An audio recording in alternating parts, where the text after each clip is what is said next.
Thank you so much for checking out RIA Q&A. This next question is going to be about how can financial advisors really utilize Meetup? So for those of you who don't know what meetup.com is, one, it's a service that I use to meet my wife. It was awesome. It's also how I generally navigated and networked around Nashville when I graduated college and started work at a captive insurance agency, which didn't work out very well. But I met my wife out of it, so it worked out. And I also use it in Atlanta to go to different entrepreneurship events and kind of take the pulse and the temperature on the city.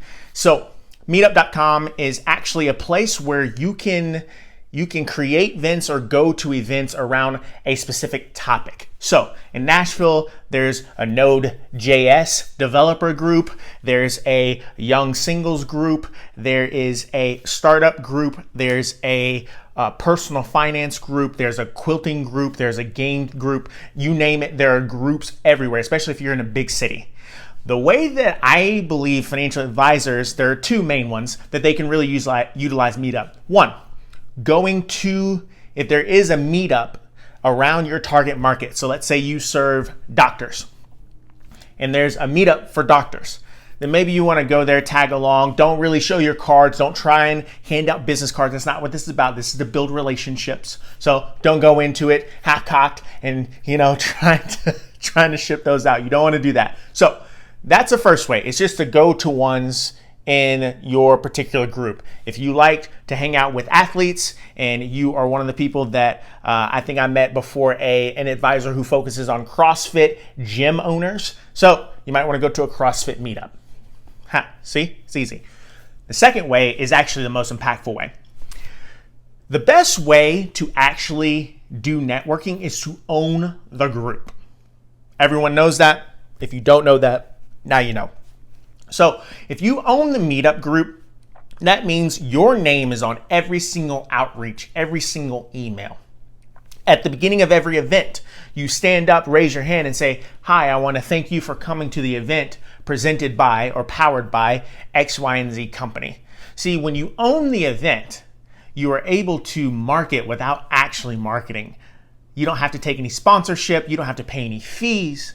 You just can organize the event and hang out with people who you want to hang out with and hope that someday that they'll turn into clients. So when you're doing Meetup, the way that I would really suggest is to look and see if there's someone that is already running a group like yours, and then emailing and seeing if you can connect or partner or something like that, or sponsor the Meetup group. You never know.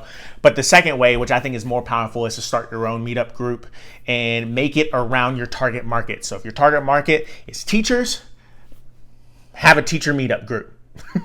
And within that group, don't just make it about financial planning. Make it like, hey, how to get insurance as a teacher. Hey, how to know your 401k plan as a teacher. Hey, how to do daycare as a teacher. And then just have a happy hour that's like, hey, teachers commiserate. And have, different themes and different people that can help you organize that meetup.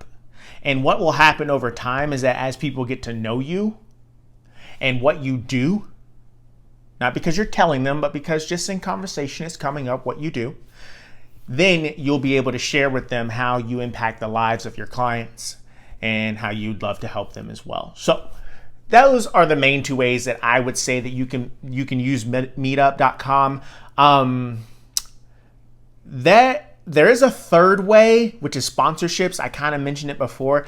I wouldn't necessarily go that route because you'll probably have the same hit rate as sponsoring anything, a Boys and Girls Club event, a golf tournament. You'll probably have the same hit rate, but you might be better off just doing like podcasting, sponsor a podcast for your target market than doing a meetup, because most people aren't going to look at the sponsors unless the meetup host is saying your name at every single event.